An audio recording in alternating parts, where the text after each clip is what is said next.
আমি সেই অবহেলা, আমি সেই নতমুখ, নীরবে ফিরে যাওয়া অভিমান ভেজা চোখ। আমাকে গ্রহণ করো। উৎসব থেকে ফিরে যাওয়া আমি সেই প্রত্যাখ্যান, আমি সেই অনিচ্ছা নির্বাসন বুকে নেয়া ঘোলাটে চাঁদ। আমাকে আর কি বেদনা দেখাবে? তপ্ত সীসার মতো পুড়ে পুড়ে একদিন কঠিন হয়েছি, শেষে হয়েছি জমাট শিলা।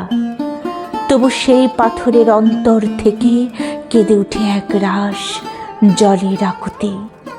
ঝর্ণার মতো তারা নেমে যেতে চায় কিছু মাটির শরীরে।